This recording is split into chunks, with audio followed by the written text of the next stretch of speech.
Thank you, Nitya.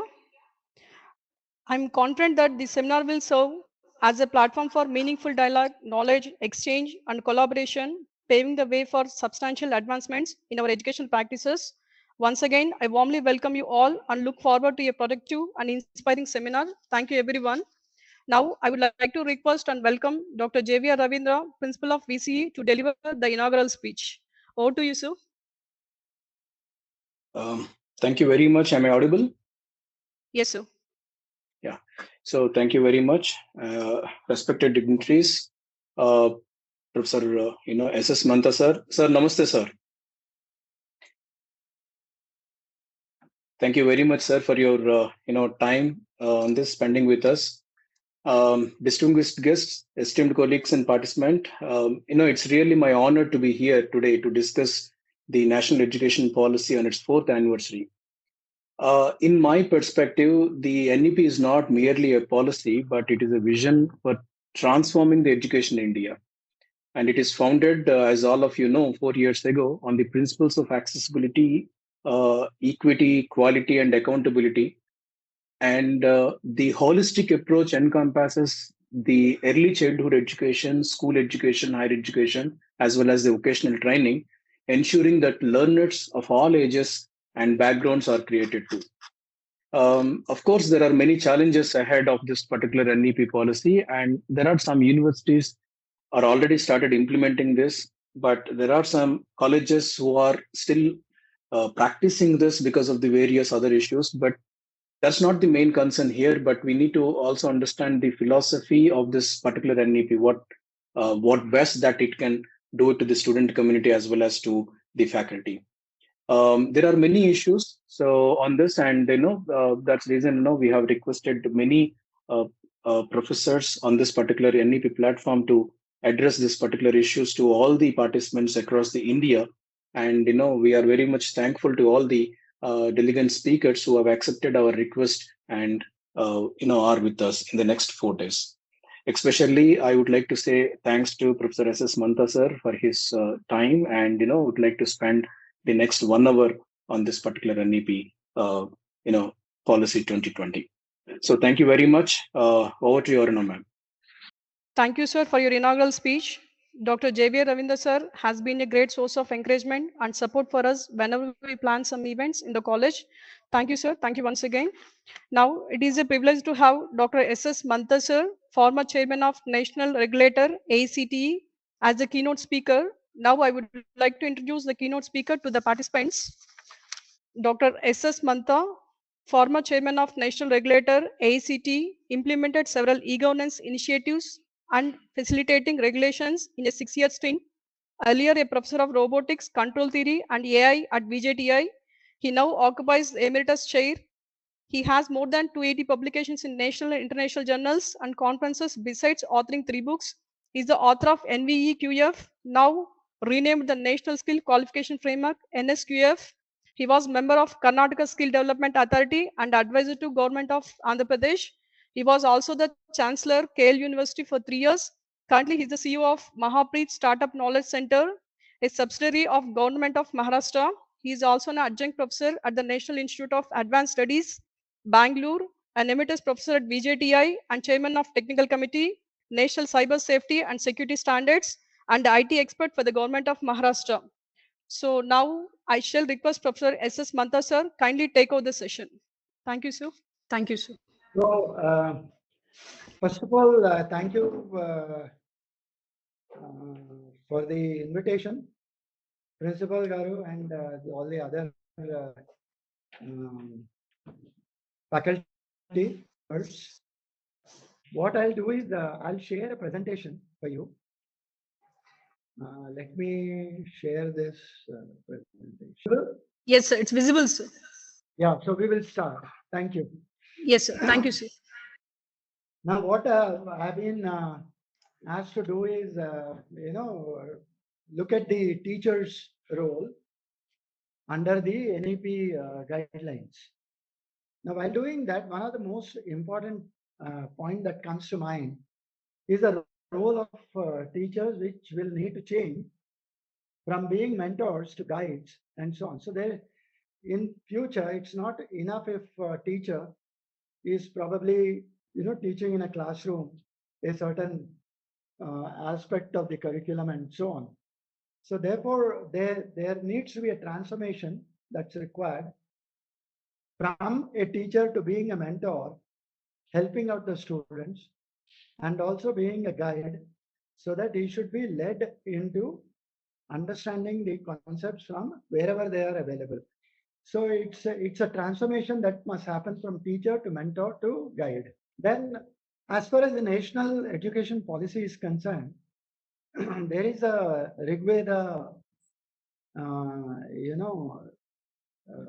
Rigveda says, Ano Bhadra Kratavo Yantu Vishwata, Ano Bhadraha Kratavaha Ayantu Vishwata, which means that Bhadra, noble thoughts, let that come from all the sides. Kratavaha Ayantu Vishwata, let them come from all the sides. So that's the spirit of the national education policy, which means knowledge is there everywhere. We need to consolidate that and use it in order to build concepts and build wisdom. Now, in whatever we do, the guru becomes the important part of teaching, learning. So therefore, in the Skanda Purana, in Vedavyasa says, Brahmanandam Paramasukadam Kevalam Jnanamurtim Dvanvatitam Gagana Sadrusham Tattvam Asyadi Laksham Ekam Nityam Vimalamachalam Sarvadi Sakshabhutam Bhavatitam Triguna Sadgurum Tam Namami. Now, Brahmanandam Paramasukadam, attain bliss of Brahman, of Brahma, the supreme joy. Kevalam Jnanamurtim, be pure, free from delusion, and an embodiment of wisdom. Kevalam Jnanamurtim. Dvandvatitam Gagana Sadrusham, be beyond the duality of the world. One should know the difference between the soul and the body. And it must be, the learning must be based in spirituality. And Ekam Nityam Vimalamachalam Sarvadi Sakshibhutam, attention is on I am that, be one with divinity, eternal, without impurities. Bhavatitam Triguna Rahitam Sadgurum Tam Namani. So be witness to everything beyond the mind, emotion, without the three gunas, Sattva, Rajasa, and Tamasa. Salutations to the Holy Guru.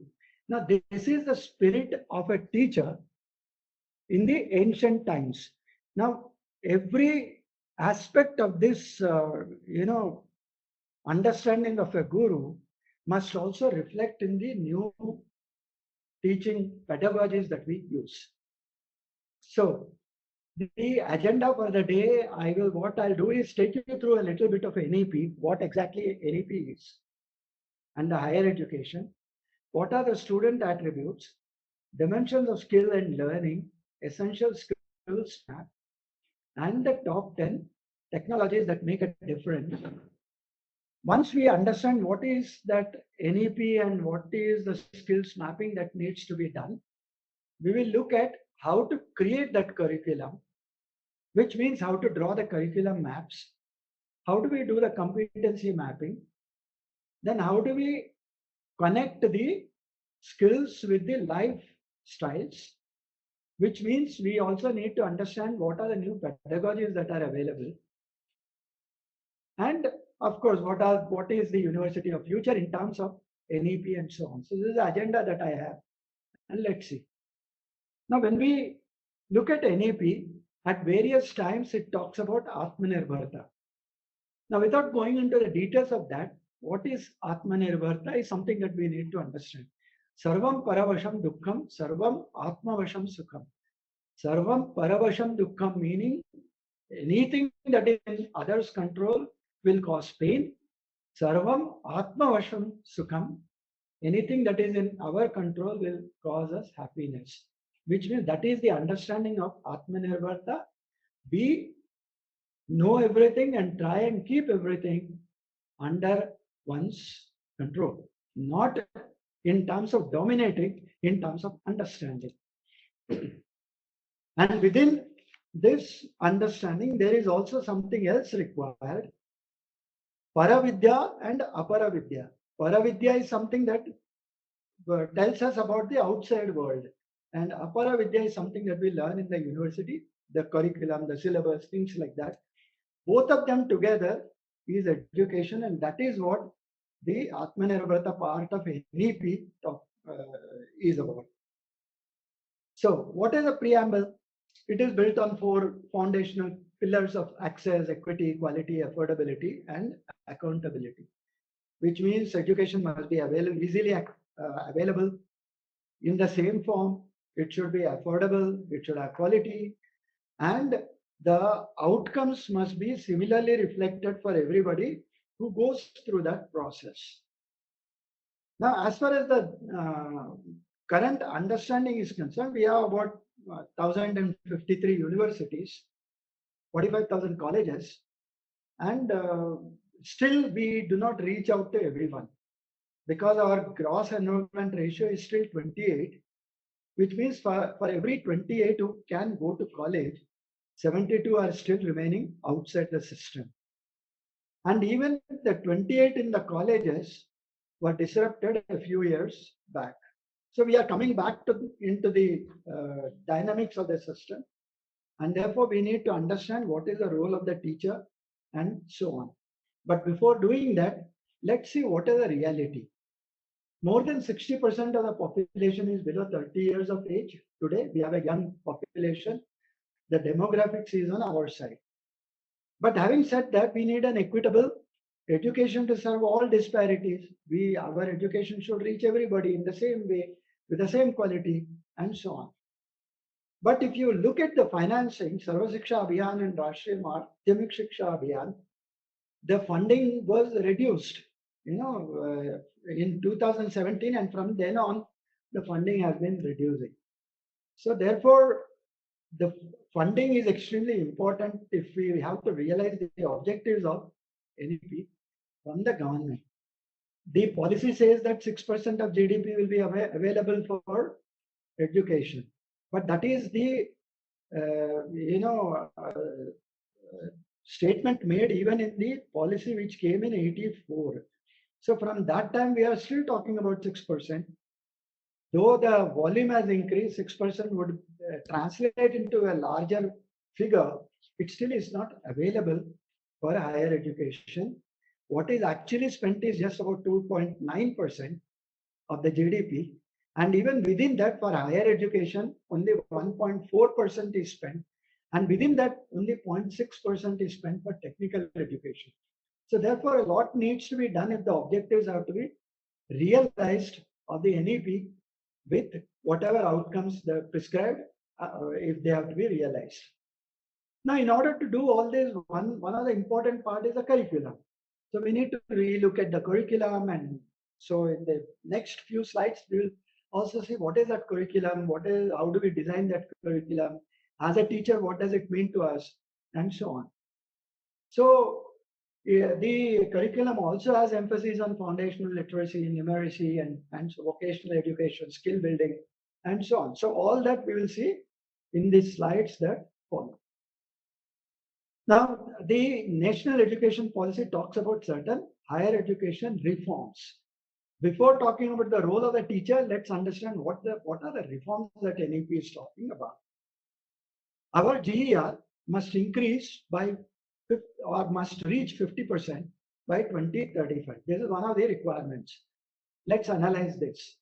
Today's GER is about 28, which means almost doubling the GER by 2035. If we have to work around the brick and mortar system that we have today, then obviously what it means is we need double the amount of colleges, double the amount of universities. So our colleges, which are about 45,000, will need to become almost 90,000, and universities, which are about 1,053, will have to become 2,100 and so on by 2035, which is just not possible. So therefore, how do we increase the GER? Going online is the only solution, but then quality becomes a factor while going online. So digital technology must be used in order that this happens. But while designing a digital system, we need to establish the pedagogies that are useful for online education. So that part will come later. So higher education curriculum should also have flexibility of subjects. What flexibility? We'll see in a short time. Multiple entry and exit, which means after first year, I drop out, I go out, come back whenever I want, and the system must facilitate that. So if I have a 4-year program, and if a student chooses to drop out after second year, he should be allowed to do so. The point is, his credits for the first 2 years will be there in a bank, and when he comes back, that bank will be updated as per his clearing the required credits in terms of examinations, in terms of assessment, and so on. Then the next point is academic bank of credits, which means fundamentally, if I say I clear 2 subjects of 3 credits each, then my bank will have 6 credits reflected, or my academic account will have 6 credits reflecting. So if a diploma program or a degree program has 100 credits, whenever I accumulate those 100 credits, then I'm eligible to be given a degree or a diploma. So that is how it operates. National Research Foundation to be established to foster a strong research culture. Every university is differentiated by the research that it does, and therefore a research foundation, which today what is happening is multiple departments, multiple ministries, which are funding research in different areas through their ministries. But the research foundation would probably aggregate all that and facilitate the researchers to draw funds from a single source. Then it also talks about bringing all the regulators under one umbrella. In a way, it is good in terms of people not having a a confusion of where to go, which regulator will regulate, and so on. But having said that, every education system has grown multiple times in the last 3-4 decades, and therefore treatment of each discipline is also required, and therefore you need a separate regulator for that. So I have given you both the sides. Now probably what will happen is in the Higher Education Council there will be different verticals looking at different disciplines and so on. It also talks about removal of the affiliation system in the next 15 years with graded autonomy, and it's a very good policy matter which should happen. Then increase use of technology with equity, National Education Technology Forum to be created, and so on. So these are all good suggestions which are part of the national education policy. But like I said, there is nothing to comment adversely on the policy. The problem only comes when you start implementing it, and therefore we need to understand the problems that arise while implementing the policy and address them. And in that part, teachers and their role becomes extremely important if the NEP has to be successful.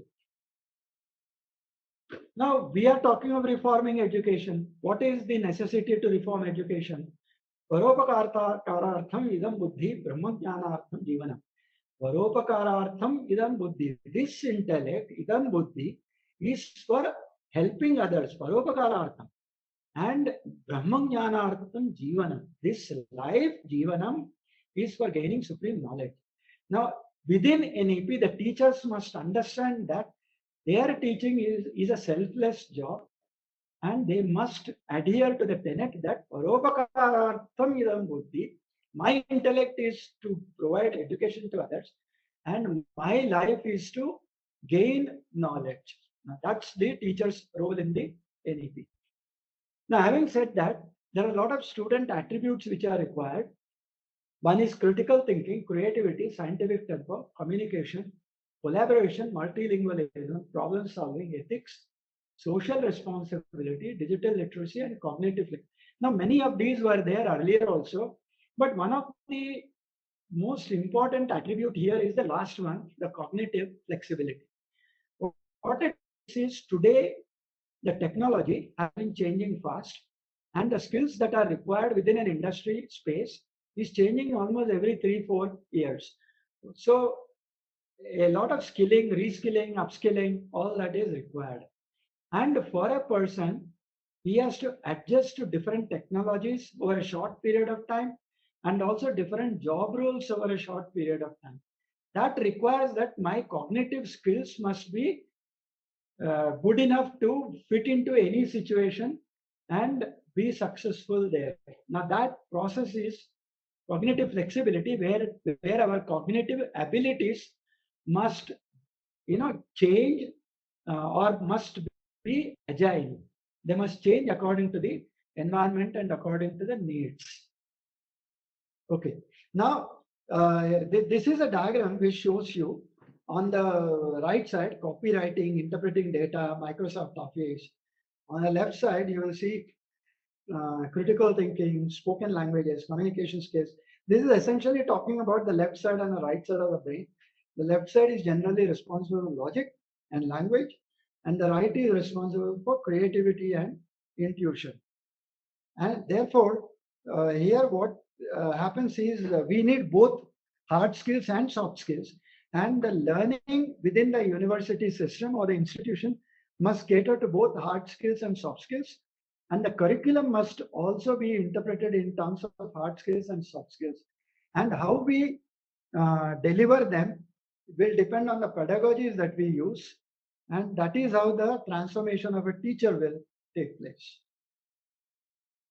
Now, in this figure, you will see conceptual framework, dimensions of skills and learning. At the center, if you see, the 4 dimensions of life skills is listed. On the right, you will have negotiation, employability, and decision making, which is one important area. Another is learning, problem solving, creativity, and critical thinking. This is the second one. So the feedback from the first one goes to the second. From the second, it goes to the third. Empathy, citizenship, and participation. And from there, we reach communication, self-awareness, empowerment, and resilience. What this diagram shows to you is that the curriculum must build all these factors, and then the teacher's role will depend on how we assimilate or internalize as a teacher, and then how we deliver it to a student. So the 4 dimensions of life skills must be built into the curriculum. As far as the employment, we have most of the time we talk about the supply side, we don't talk about the demand side. On the supply side, we create students, we give skills, we teach them, we we make them expert in certain areas and things like that. But then where do they fit? Where do they go? That is extremely important in NEP.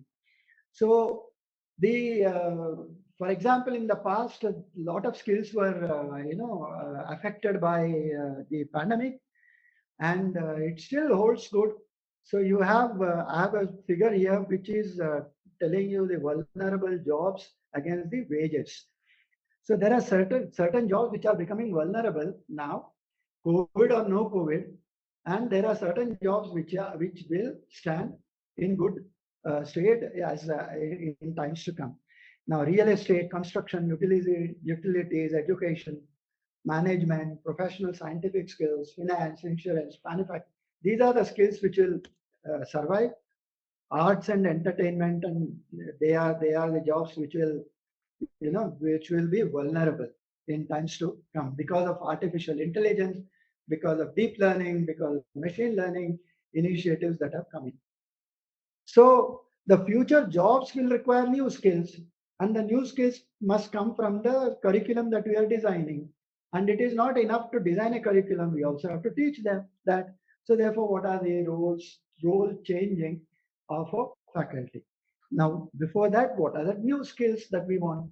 We need healthcare economy, data science, AI, engineering. All disciplines are becoming multidisciplinary, interdisciplinary, and some of them are even transdisciplinary. So therefore, we need to understand that there is nothing like purely mechanical today. There's nothing purely electrical. All disciplines are overlapping, and therefore we need data, AI, cloud computing, product development, marketing, content development, culture, green technology, going around all the disciplines. So these become in some way, an important aspect of the new curriculum design. Now, this is the essential skills map where if you see, there are six verticals that I have shown for engineering, data science, product, finance, marketing, and managers. These are the verticals where jobs are available. But having said that, within the curriculum, what should I do in order to fit into this job role? For example, finance job role. I'm a BTech computer science, and I want to get into the finance sector. Whatever is the sector you want to get into, there are three skills that are important, which are listed on the left side: business skills, technical skills, and data skills. So if I want to get into a finance job after a BTech in computer science or mechanical or whatever, or maybe Bachelor of Arts or Commerce or whichever you talk about, in business skills, I will need to teach mathematical finance, financial modeling, financial engineering. As technical skills, I'll have to teach Microsoft Excel, visual, and algorithmic trading, visual analytics, and on data skills, I'll need to teach forecasting, business analytics, data visualization, so on. Now, if you check your own curriculum today, you'll be understanding that you teach nothing of this. In the matrix that I have shown, none of these is taught. For example, as a mechanical engineer, if I'm going into the engineering manufacturing, setup for a job, as business skills, I'll need agile management, leadership, product management. As technical skills, I'll need debugging, algorithms, cloud computing. And as data skills, I'll need Python, machine learning, big data. Are you teaching them? That is where the trouble comes. So therefore, this matrix will tell you how do we get those extra skills that are needed for employment, whether these should become a part of the core curriculum or they should become value-added courses, and so on. Now, if they have to be introduced, who teaches them? How do we teach that? What do we do? All that is a part of the pedagogy that we talked about. Now, in this diagram, if you on this slide, if you see, I have empathy, participation, critical thinking, creativity, problem solving, decision making, negotiation, resilience, communication, and self-awareness. My curriculum, like I said, must build all these aspects into it while at the design stage, and that is how we go towards what is desired within the NEP. How do we do that? That still is a question. Some of it can be done, some of it is working. We will have to look at the systems that are available and reorient ourselves to a new pedagogy that will allow us to do all this. Okay. Now, within the industry, there are technologies which are defining the industry today.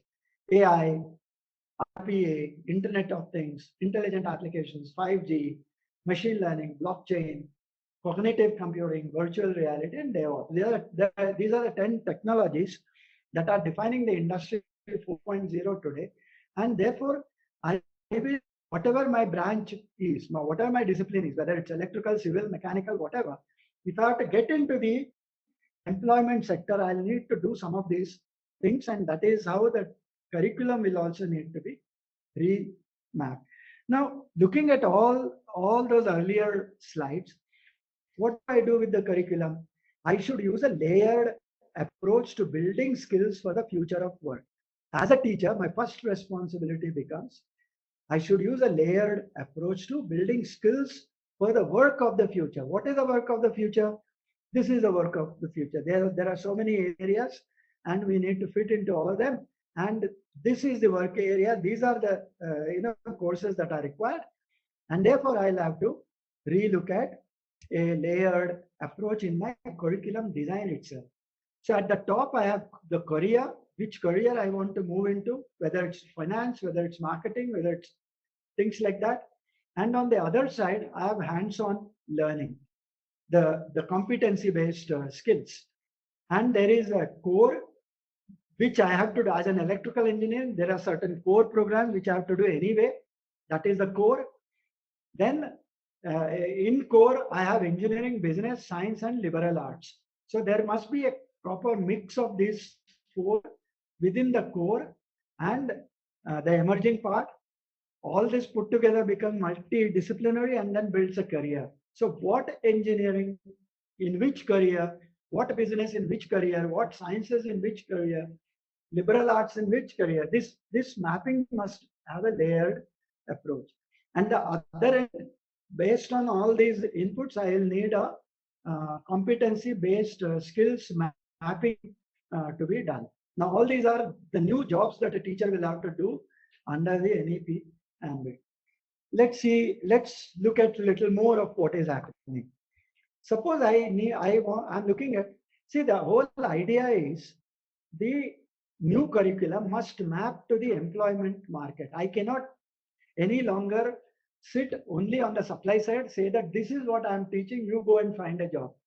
That is not going to work. What I have to do is I have to choose a career path and then build systems, build curriculum along that path so that the job roles that are available on the other side are seamlessly addressed. So let's look at digital product management. I need digital products management, modern fundamentals, agile meet design thinking, entrepreneurship, data analytics, and so on. These are all the career paths for jobs business. So therefore, my curriculum also, depending on what career path I have, my curriculum also will have to be re-looked at with these new concepts that are coming in. Once I do that, then the next step would be how to teach them. But as a teacher, I have to first figure out how do I bridge this career path requirements in terms of the curriculum that I have. Okay. Now, while doing all this, we have to build empathy, we have to build critical thinking, cognitive flexibility, we have to build a whole lot of skills within a student, which means that I'm now actually looking at a 360-degree learning and teaching methodology. So I have to give an immersive and personalized learning experience, which means I will need to use a lot of technology, a learning management system which maps me as I progress in my learning activities. Now that is immersive and personalized learning experience. It results in better advising decisions per student. I'll have to figure out where does the student lack, what is additional content that I have to give, and so on. So these are some of the things that I can work out through technology. There are certain things that I have to work out at an individual level, and so on. So if you look at the diagram, personalized learning, anywhere, anytime learning, boosts learning outcomes, raises self-awareness, fosters open-mindedness, improved business abilities, transparent learner progress, better advising decisions. Now this cycle will have to be somehow built into the new curriculum that we are talking about. Now, in this process, a lot will also depend on what guided projects that we give. So in the product management area, product life cycle, then analyzing market attractiveness using, creativity, creating budget in labor. These are financial issues. So therefore, the idea is depending on what discipline I have, what is the career path I have chosen, what are the guided projects that I can provide. So there are several ways of designing guided projects, and they must be built into the curriculum, like you build internship into the curriculum. One way of looking at this is you provide properly thought out internship where these guided projects becomes a part of that internship. So these are some of the new ideas that we have. It's not necessary that we are talking only about engineering. We also have chemistry, mathematics, biology. I'll just show you one part of the slide here. Look at chemistry. About 10 years back, 15 years back, I was not teaching battery development, introduction to battery management, nanotechnology, electric vehicles, drug discovery. Today, in terms of career path, in terms of job roles, in a chemistry-based subject, even into an engineer, we'll have to necessarily talk about battery management, battery development, nanotechnology, what kind of chemistry is required in order to preserve and maintain the battery quality, then drug discoveries, and so on. So the whole curriculum, if you see, is undergoing a massive change. There, mathematics again is not the conventional mathematics that we should rely upon. As probably I have learned mathematics from Erwin Kreyszig. There were a lot of components of engineering mathematics, as we used to call that. But there was no data science, there was no decision science, business intelligence, forecasting at that time. Today, the job roles demand this, the career pathways demand this. So therefore, my mathematics coursework, even into my engineering students, must include data science, must include decision science, business intelligence, forecasting, and so on. Then we also need some foundation subjects, we need some electives, and we need some hands-on projects. So data-driven decision-making is extremely important. As far as electives are concerned, we can look at the industry to which a person is being trained, look at what kind of electives are required. As far as hands-on projects are concerned, data visualization, leveraging real-time analysis, these are some of the important things to make a pitch to a good employment. So even if you have an agricultural science, people may say, how do we map every single discipline? Now here I have a very different discipline, agriculture, and even in that you can use a lot of technology. In fact, people are using a lot of technology and the curriculum will need to be accordingly modified. So data analysis, machine learning, price transparency and data analysis platforms, imaging, AI to mentor, crop quality, precision agriculture, supply chain tech, insights on weather and soil health, data and insights to guide resource use. So every single block that I have shown in this slide talks of technology. And therefore, unless within the agriculture curriculum, if I don't include all this, I have no chance of placing my students. So first step that we understand as a role of a teacher is to look at the curriculum closely, change the curriculum as per the industry job role requirements, which means I need to understand what the industry is, what are the job roles available there, what are the skill sets required there, and go backwards and look at what curriculum is required in order to build those skill levels. Now, having done all that, let's look at the curriculum. How do we draw the curriculum? How do we make the curriculum, right? So curriculum is an academic plan. I suppose I'm audible and visible. Is that right? Yes, sir. You're audible, sir. Yeah, thank you. So yes, sir. Sir, one request, sir. Yeah.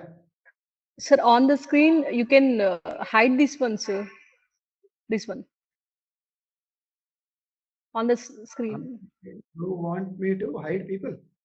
Not people, sir. This sharing screen dialog box we can hide, sir. Yeah, yes, okay, sir. Now sure. it's okay, sir. Now it's fine. Yeah, sure.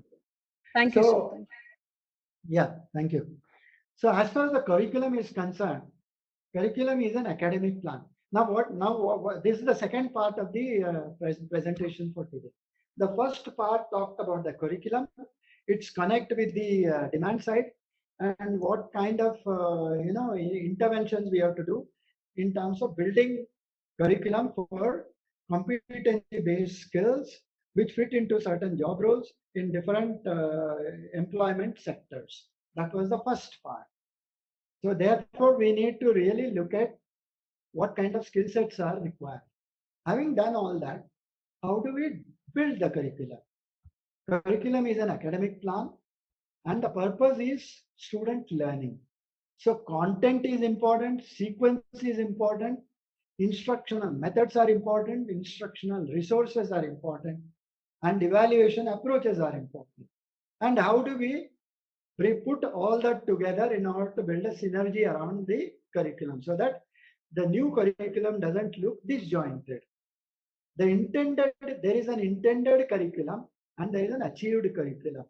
Intended curriculum is the documented official plan of what all you want to do. And the achieved curriculum will have some gaps. You may not be able to achieve certain parts of what you're talking about. And therefore, what is that gap? And then assessment helps in better understanding the alignment between an intended and achieved curriculum. That's the assessment part. So we need to go stepwise in order to build our curriculum.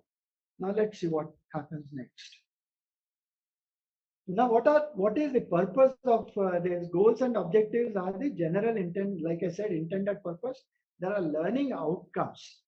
Learning outcomes and competencies describe specific measurable skills. You should be able to measure the skill. That's extremely important. It's not saying that I've given you a skill, and if you are able to perform, you have the skill. So we should be able to measure that skill, knowledge or attitudes that learners will have achieved through the education program. And the term outcome is used to describe the level of proficiency. If I say that I know data science, what level of data science do I know? What level of problem solving can I do? That is important and that should be measurable. What we do in the universities is mostly give a 3-hour question paper at the end of the semester and assess him on data science.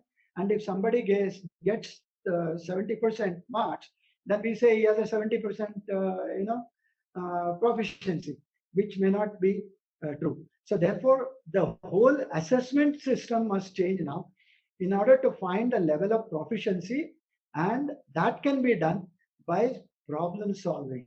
So you have to create new problems where the proficiency can be judged and not the ability to reproduce something will be judged.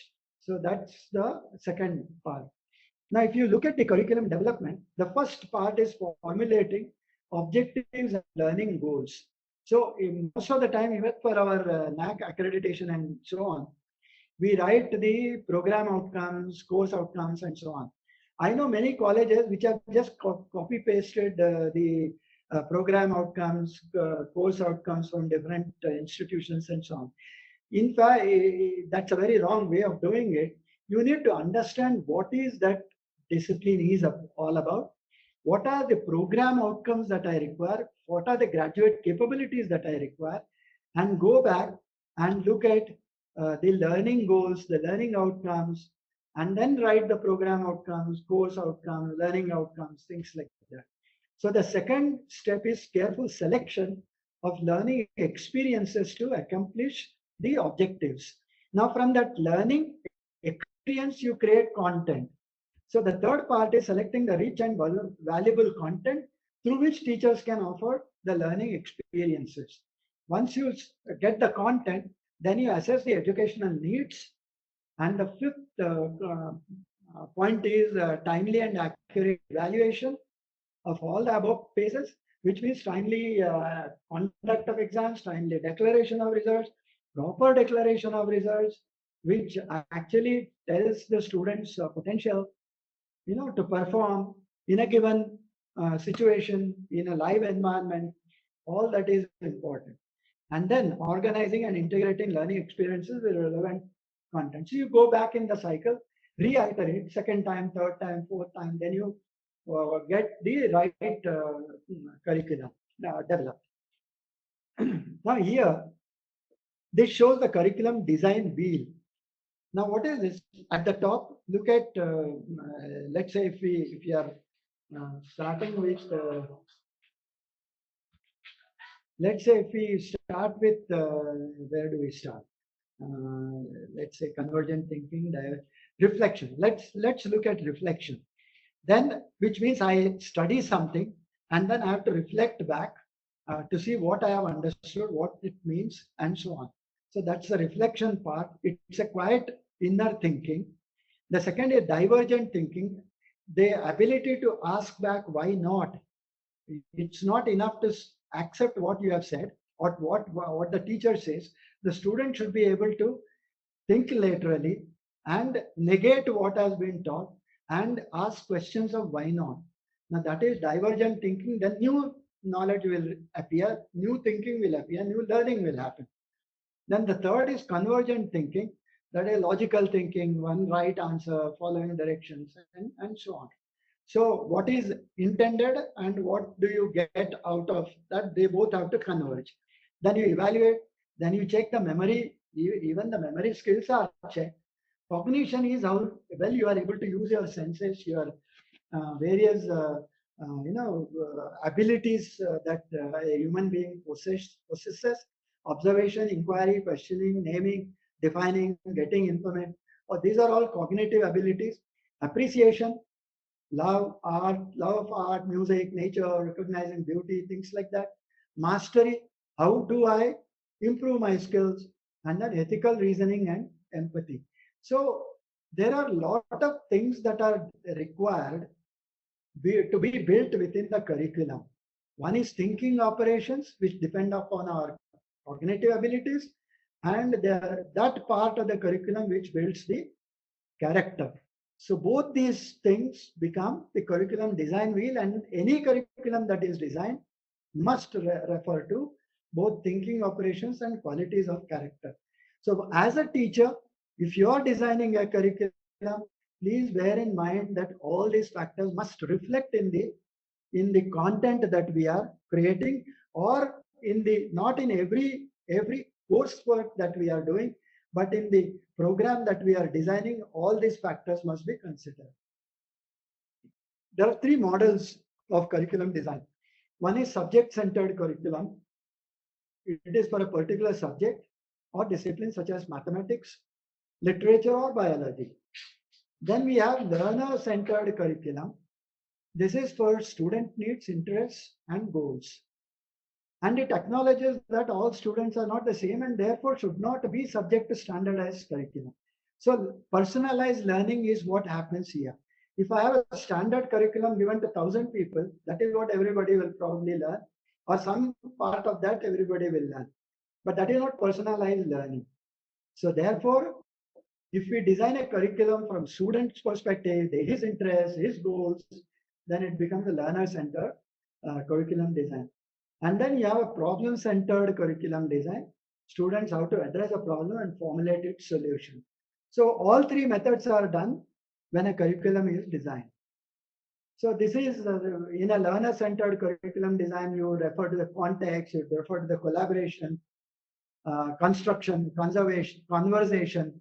All these are learner-centered curriculum details that one must understand.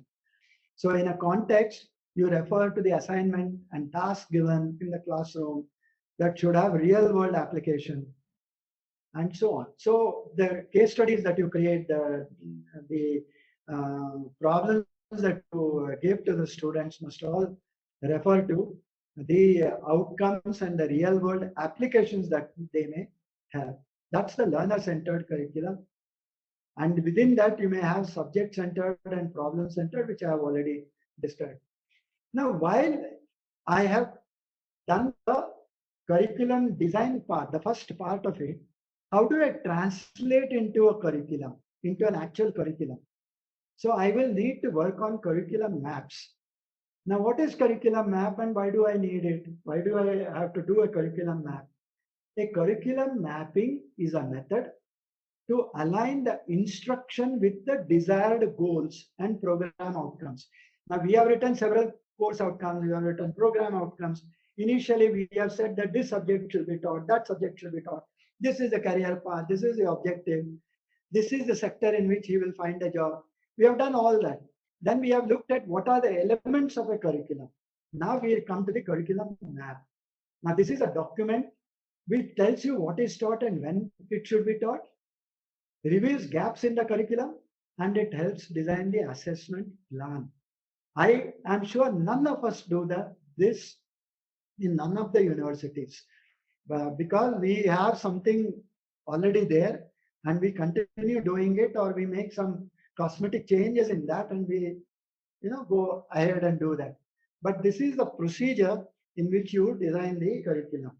So when developing or revising a curriculum maps or matrices can help describe the sequence of courses.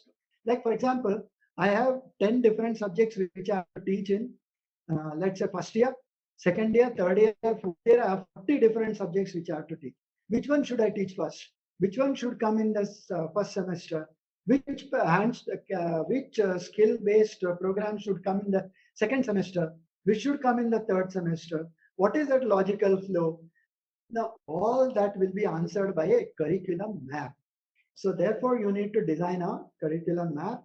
It helps you in to do a rethink, and course sequencing is what it helps you to do. What are the benefits? Improves communication among faculty, improves program coherence, increases likelihood that students achieve program level outcomes. It's not enough to write some program level outcomes. You must be knowing quality assurance. What is by quality assurance? I'm guaranteeing the quality. Now, what it also means that if I don't deliver on that quality, then I am liable to be sued. I am liable to be taken to the court.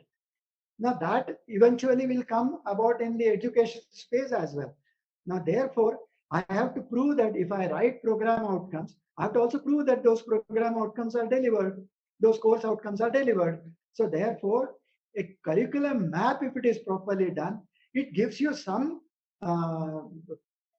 proof of delivering the program level outcomes. You can prove it to people that program level outcomes are delivered. And it encourages a reflective practice, which means it's not that I write something, I teach something, and that's it.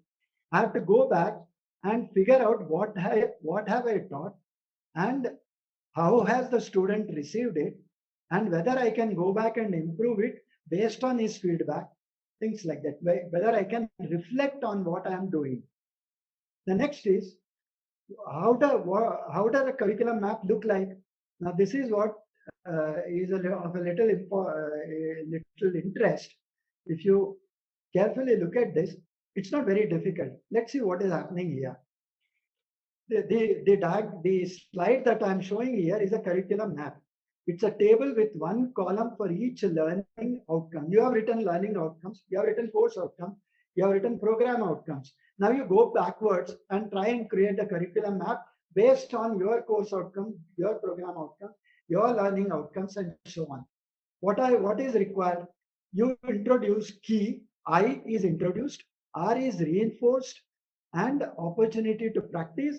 M is mastery at the senior or exit level, and A is the assessment evidence collected for program level decision making. Intended student learning outcomes you write. What are the outcomes? Apply the scientific method. Method is one outcome. Develop lab technique is second. Diagram and explain major cellular processes is third. Awareness of careers and job opportunities in biological. This is an example for a biological coursework. So that is the fourth outcome. And you have different courses in this program, like BIOL 101, 202. You can do the same thing for a computer science program. Write down the intended learning outcomes column wise, and you write the courses course wise, and then you look at the courses that you have in a semester and keep writing whether it is I, R, M, A, or MA, or I together, things like that. You have now created a curriculum map. Now this curriculum map, which will actually tell you how the flow happens and whether you can deliver on the learning outcomes that you have started off with. Now this is a curriculum map for a PhD program. Look at what is happening. SLO is the student learning outcome. So I have SLO 1, 2, 3, 4. What are the PhD program requirements? Course requirements, qualifying exam, comprehensive exam, dissertation, final exam, seminar requirements, and so on. And you put a cross wherever it is available, and then you will see from this general map what is missing, what is the gap, and so on. So this helps in designing a proper curriculum. So now, how is the curriculum map created then? You have seen two examples. Let's look at this slide. First of all, it is for learning, checking whether the learning outcomes are given. Recommended and required courses may include general education courses, if appropriate, and it includes all that we have done in the first part of this presentation. Then you create a curriculum, put a cross, put an I, R, M, A. Then you will understand what is the gap that exists and how the curriculum map is designed. Now, once we have done that, how do we do the competency mapping? It's not enough to do a curriculum mapping. Now we have to also do the competency mapping. So identify, conduct a job analysis. Now this is where I will go back to what I have been saying right from the beginning. You have to look at the sector in which a student is likely to be placed. So therefore you must conduct a job analysis.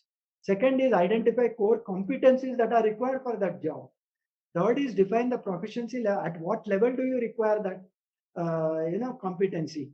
Then you validate the competencies, whether that is really required or it is just written for writing sake. Then you organize a competency framework. Which competency comes first? Which comes second? Which comes third? So that is the organization.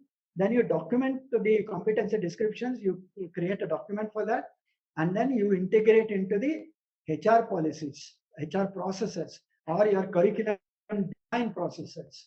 So these 7 processes will actually tell you how to map the competencies into the curriculum, which we have been doing by the curriculum mapping exercise. So there are some best practices which you can follow. Build in practice and multiple opportunities for students. Use the curriculum map to identify the learning opportunities. Allow faculty members to teach to their strengths. Ask if the department program is trying to do too much. So within the map, you will also understand if something is very heavy, something is very low, whether the teacher is able to do that, or you need multiple teachers to teach the same thing, or teach multiple chapters in a curriculum. Increasingly in times to come, it's not possible that, or it is possible that a single subject may have to be taught by 2-3 teachers, depending on their expert areas. So all these issues will continue to happen in time to come. You have to set priorities, you have to communicate, and so on. So this is all part of the curriculum mapping exercise.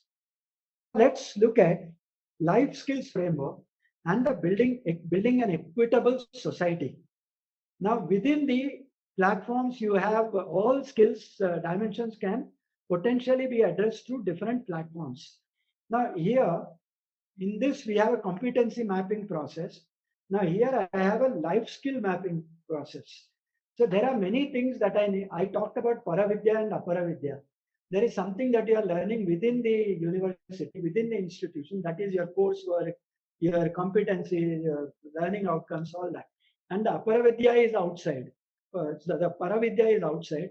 And therefore, you need life skills to perform there. And part of that also must come from the university system. So how are you answerable to family? How are you answerable to community, your SHG, CPC, PRI, schools, private sector, course of what? Then if all that has to be addressed, what are the core subjects?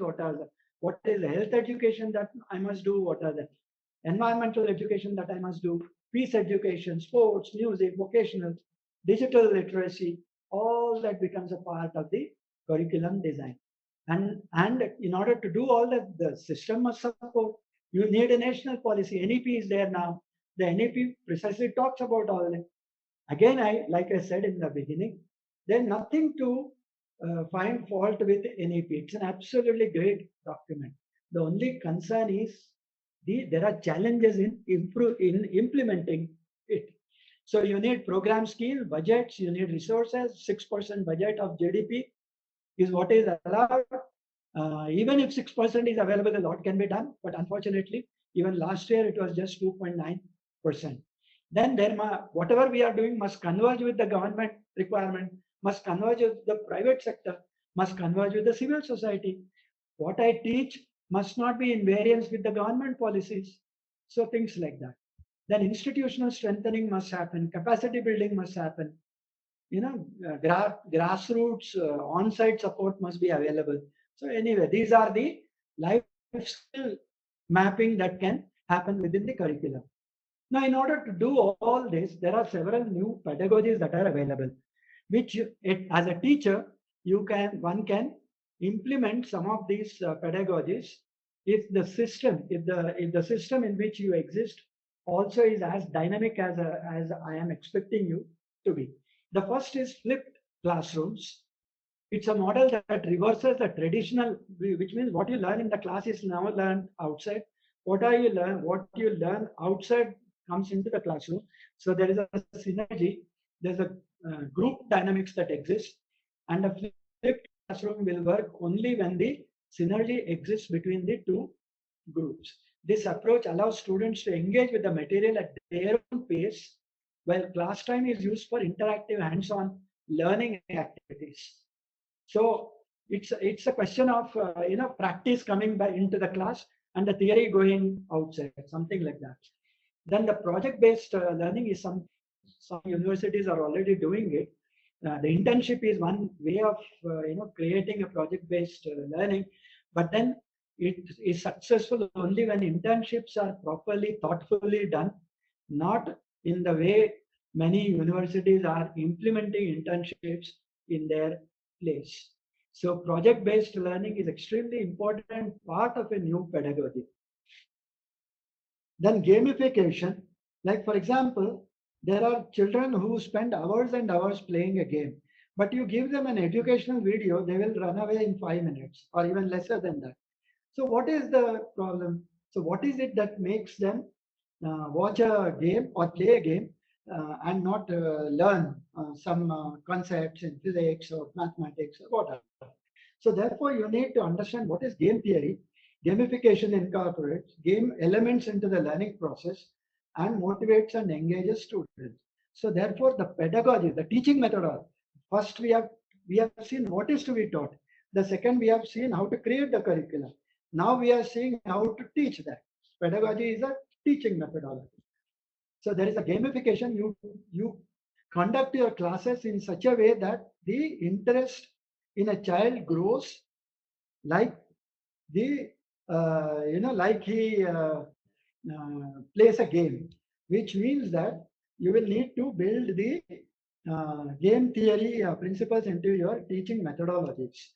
So you need to create scenarios. You need to ask them to solve all those part scenarios, and then create multiple opportunities to get into other areas of that subject. And then, so which means that you are slowly building the content. Then inquiry-based learning is another. Focuses on student. There are hardly any question answer that happens in a classroom in our universities. The teacher teaches, the student listens, and at the end of 45-50 minutes, attendance and the lecture is over. So therefore, we need to encourage students to ask questions, inquire, give the assessment methodologies or the examination patterns which require the student to do some extrapolation, do some inquiry-based questioning, and then learn. So inquiry-based learning is an important part of a new pedagogy. The third is blended learning. It combines both face-to-face and the online education. So all our teaching learning methodologies within the classroom must employ both your online and offline methodologies. And there is no single rule here. You will have to figure out, depending on what discipline you have and what subject you're teaching, you have to figure out what can be done online, what can be done offline, and what is the synergy between the two. They cannot be distinct. They cannot be disjointed. The third is collaborative learning. You must allow situations where students learn amongst themselves, discuss ideas, share knowledge, work together, achieve common goals, and so on. I've seen several classrooms in countries like Israel and Germany and so on, where the classroom structure itself is very different. It's more like it looks more like a canteen where there are tables and 4-5 children sitting along each table, and they are given a certain theme, they are given a certain part of the curriculum, which they discuss among themselves, and then they come and present their learning. So different pedagogies have to be used in future. Technology integration, obviously, you'll need an LMS, you need an ERP to establish the learning cycle for a student and the teaching effectiveness for a faculty. So that is a technology integration. And then our learning doesn't inspire any confidence in the child's emotional quotient. How best will he behave in a situation which calls for emotional well-being? So therefore, social and emotional learning is extremely important. For example, if there is a crunch situation, how does this fellow, he may have a PhD, he may have a master's degree, but in a crunch situation, his behavior towards the fellow beings or his behavior towards himself will not be, something that the society will accept or something that the norms will prescribe. So therefore, social and emotional learning is extremely important. Emotional intelligence, emotional quotient are necessary to be, measured. Now, we have seen a lot of pedagogies, the teaching methodologies. Now I'll go back to again the ancient working, where Adi Shankaracharya also invented pedagogies and andragogies. Now pedagogies are for children, andragogy is for adults and things like that. So the if you see the matas that Shankaracharya has established, these methods are still used there. And if you go back to my new pedagogies that I've talked about, you see flipped classroom, project-based learning, gamification, blended learning, collaborative, social and emotional learning. They are all part of the Adi Shankaracharya's almost 8,000 years back. 1,000 years back, you had all these systems in place, and in the matas, these systems are still used. One is Shravana Vidhi, listening attentively to what the Guru says. Manana Vidhi, meditating over what Guru teaches, implies logical thinking and assimilating the essentials. Earlier, if you remember, I talked about reflective learning, reflective teaching, Manana Vidhi. Nididhyasa Vidhi is the method of reaching conclusions. Prashnottara Vidhi is ask questions and answers come. Tarka Vidhi is building logic into your, to remove doubts and so on. Vyakhya Vidhi, exposition of the, or you criticize, and then you annotate, and therefore a teacher and a student, they learn together. Adhyaropa Apavada Vidhi, this is where the real and the unreal are related. You take a student from real into an unreal state and bring him back from an unreal to a real state. So that is Adhyaropa Apavada Vidhi. Drishtanta Vidhi, where understand difficult subject matters to illustrations. So today we have videos, we have all those, projections and so on. Katha Kathana Vidhi is something that we have completely forgotten. If you remember Vishnu Sharma's Panchatantra and things like that, you will know Katha Kathana Vidhi, the storytelling method which is used in teaching Upanishads and so on. And that is something that should come back. Upadesha Vidhi, the lecture method used by an Advaita Vedanta practitioner, is helping. These are methods which are used currently, even today, in most of the Sanskrit patashalas and also Buddhist viharas. So you will find small children, first of all by hearting and then sitting together. Once they understand the language, they start doing the Tarka Vidhi, they start using Nididhyasa Vidhi, Manana Vidhi, and so on. If you go to any Sanskrit patashala or Buddhist vihara, like you find them in Mysore and so on, you'll find each of these methods still used. And we are only talking about new pedagogies in a new context, which we already had many years back. Now, finally, so this pedagogy wheel is a very important aspect of building all the pedagogies together. Now, if you look at this slide, on top you'll find SAMR model. S is the substitution, then you have A is augmentation, M is modification, and redefinition. And at the center, if you see graduate attributes and capabilities, we know for a particular discipline, what are the graduate attributes that are required and what are the capabilities that are required around that.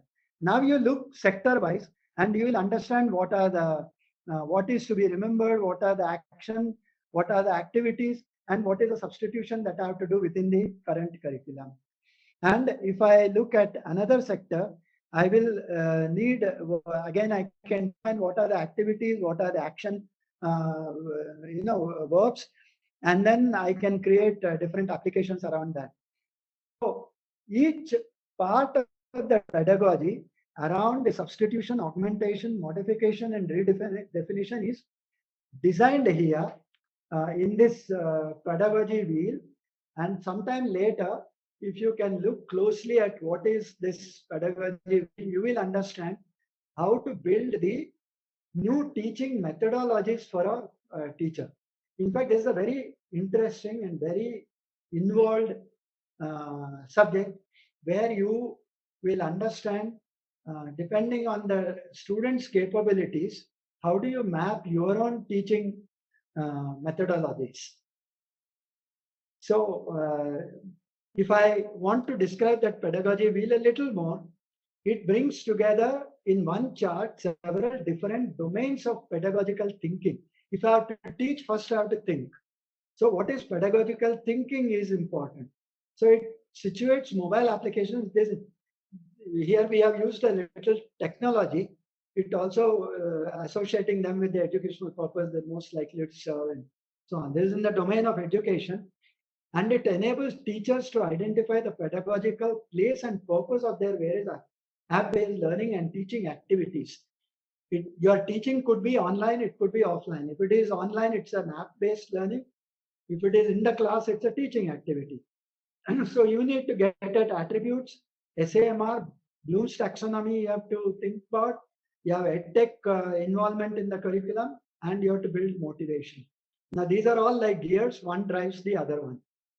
So these prompts are interconnected like mechanical gears, where a decision in one area often affects decision in other areas. So if you don't fit the Bloom's taxonomy into your teaching pedagogies, then your attributes will suffer, motivation will suffer, and so on. And there are 5 grids in that pedagogy chart that I've shown. In this chart, there are 5 attributes. One is graduate attributes and capabilities. So that is something that we have defined. You are all aware of that. Second is motivation. That is vital to achieving the most effective learning outcomes. My curriculum may be very good, but I am not able to make it interesting enough to my students. So which means that they are not motivated enough to learn. So motivation is vital to achieving the most effective learning outcomes. And it refers to choices of learning outcomes, development of activities, and so on. And here, this chart actually defines, it actually describes how motivation can be built into as a part of a teaching pedagogy. Then Bloom's taxonomy is the third requirement. It is a way of helping teachers design learning objectives that require higher order thinking. And start with, remember, there are certain subjects which do not need a lot of thinking and analysis and so on. And there are certain subjects which need a lot of higher order thinking, higher order teaching and so on. So therefore, Bloom's taxonomy will start with remembering and understanding. Teachers must get at least one learning objective from each category where higher order thinking takes place. So this is by the time you finish this workshop, you should be able to you should be able to do differentiate between types of thinking and so on. So only after teachers have developed their learning outcomes are they ready for technology enhancement. So teaching learning outcomes are extremely important. Then only you will be able to apply the technology enhancement or use technology tools to build on that thinking abilities. So what is technology enhancement? It serves pedagogy, uses applications, and basically using technology to enhance your teaching capabilities and so on. Now, finally, you have the SAMR model, and it was developed by Ruben Puttudura, and standing for substitution, augmentation, modification, and redefinition. And it's a framework that assists teachers to assess the degree to which digitally empowered learning and teaching is moving beyond what can be taught using analog technologies. So there is we need to understand that today's curriculum, not everything can be done by a classroom teaching. There is something that can be taught in the classroom, and there are a lot of things that have to be taught by using digital tools and so on, by using technology. Now, that is the SAMR model that describes you how to bridge both of them together.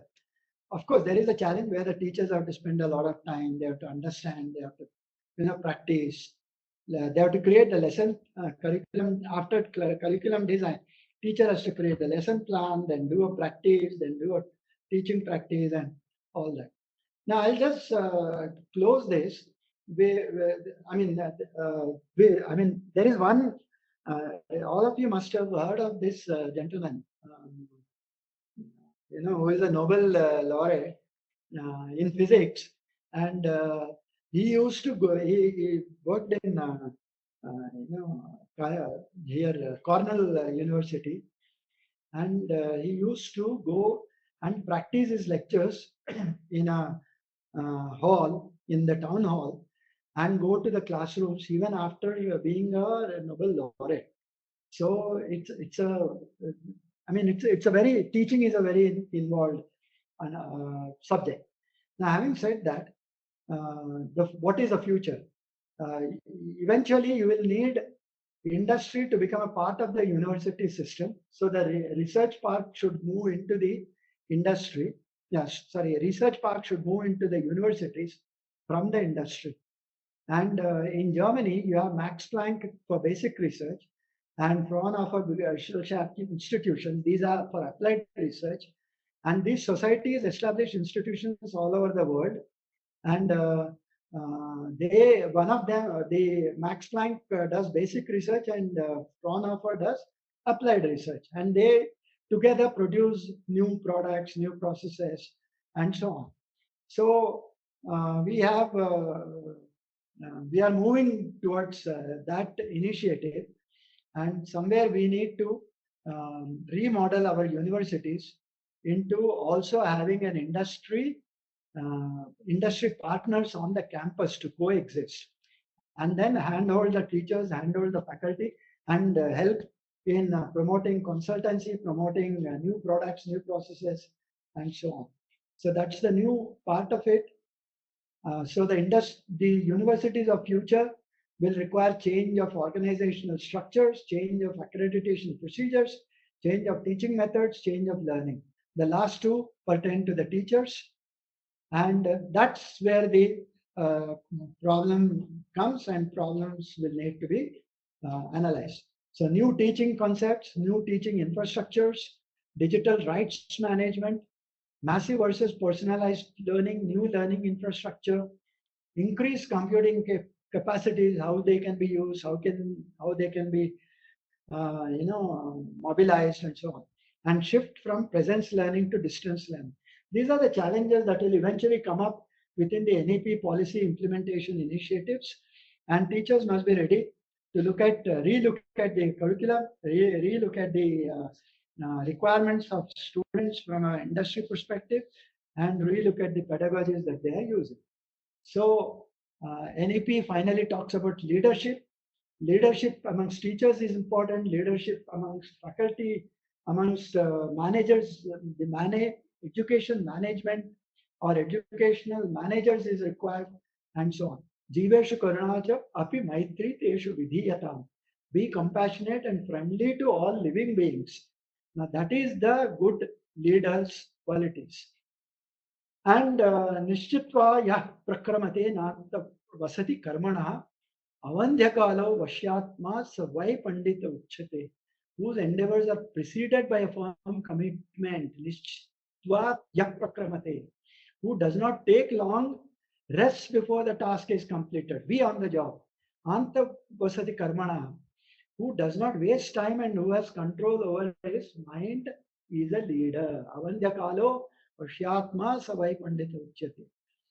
And one who gets the work done with all the force like a lion, is a leader. Simha vatsar vegena pathantyarthe kilarthinaha. Those who intend to get work done, cast them. Simha vatsar Vegena Patantyarthe Kilarthinaha. The task with all possible speed like a lion. Now that's the thing. So in future we will have AI-enabled universities, and that's the end of my lecture. You can reach me at all. I'm there all over the place. I'm also there on a YouTube channel.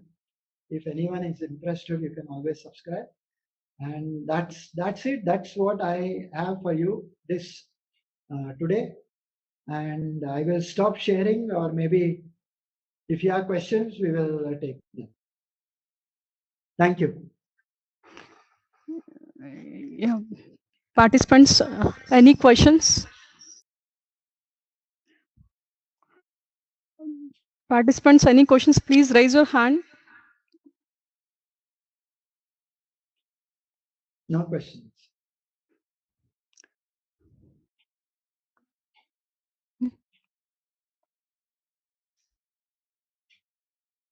No question means either nothing is gone in or everything is gone in.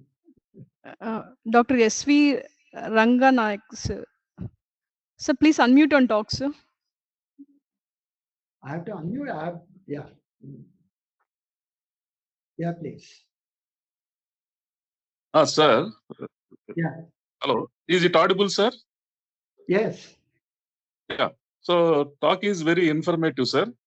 But here there is no policy is taken by the government for implementation of NEP. But as per my knowledge, some universities in some states are implementing a part of it. Some are not implemented yet. So in this contest, is there any milestones or target given to implement this NEP in all these states, in all universities uniformly? See, first of all, NEP has been adopted by the government of India. So it becomes imperative that every university, every institution implements it in their place. That's the first part. So, and education is also in the concurrent list. So the policies have come from the government. The implementation part must come from the states. Now, beyond that, I cannot comment, right? Yeah. Okay, sir. Thank you. Yeah, thank you. We request feedback from any two participants, please.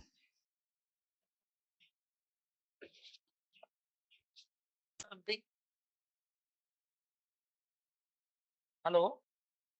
Yeah. Sir. Yeah, Namaskar, sir. This is Dr. Rakesh Somani from D.Y. Patel School of Pharmacy, Yeah. Mumbai, Good morning. Navi Mumbai. Good afternoon. Yeah. Good afternoon, sir. Thank you so much for your very informative talk. In fact, apart from what conventional things we were knowing about NEP, a lot of new things we came to know from your talk. I just wanted to know about this pedagogy wheel, what you mentioned, because there are a lot of things, into it.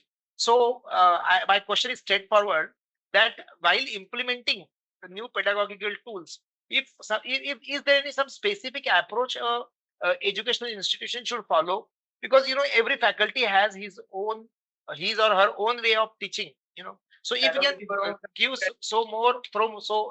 throw some more light on this aspect, that will be better, sir. See, my simple, your question has a,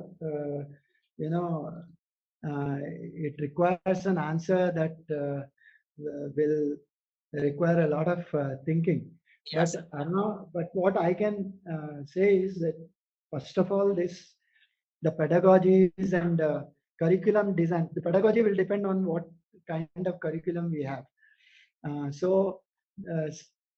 There could be a certain generic methodology which we all follow, but depending on certain topics, certain learning outcomes, certain objectives that we have to meet with from the curriculum, and from a perspective of the competency-based skills, the pedagogies may be different, may vary. But as a policy decision, if a university wants to go ahead the full, full way, I mean, then the pedagogy wheel can be useful. The required pedagogies can be mapped to the learning objectives and graduate objectives, and a certain part of that pedagogy wheel will become implementable. One can operate that.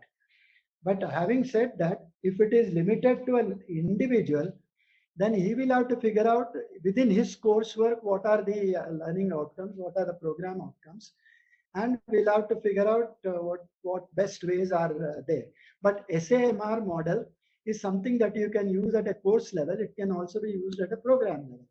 If it is used at a program level, then the outcomes are much better realized than when you use them at a course level. Now that's the problem. Therefore, the policy decision becomes important. Yes, sir. Thank you, sir. Noted. Thank you, sir. Thank you. Yeah. Any more participants? Are there any more questions? Hello. Hello. Yes, sir. We are able to hear you, sir. But we are waiting for the participants. I think there are no questions. I think, Karuna. Yes, sir. I'll go for vote of thanks. Yes, sir. Sir, on behalf of everyone present here today, I extend our heartfelt thanks to Dr. S.S. Mantha, sir, for his enlightening and thought-provoking speech on NEP 2020 policies and the significant reforms in higher education in India. Mr. Mantha, sir, your insights on increasing the gross enrollment ratio and the introduction of academic bank of credit have truly illuminated the path of forward for our educational system. Your comprehensive analysis of education reform provided us with a clear understanding of the necessary changes and the positive impact they can bring to our academic landscape.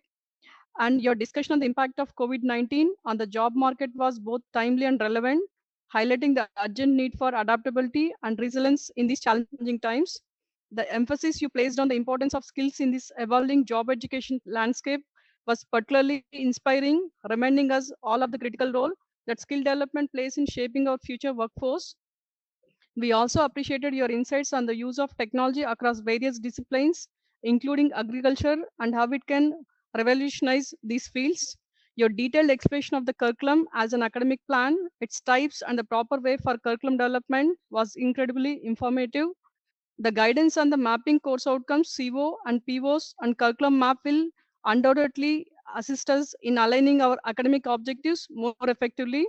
And your deep understanding and passion for education reform have given us valuable perspectives to consider and act upon. Your contribution to this discussion is immensely appreciated, and we are grateful for the time and effort you dedicated to sharing your knowledge with us. In conclusion, today's program has been a remarkable journey of learning and enlightening. Thanks to Dr. Mantha sir for his invaluable insights. We hope to continue the same dialogue and implement the ideas discussed to shape a better future for our education system and students. Thank you once again, sir, for your valuable insights and for being with us today, sir. Thank you. Thank you so much. Thank you, sir. Yeah, so we leave. Yes, sir. Thank you, sir.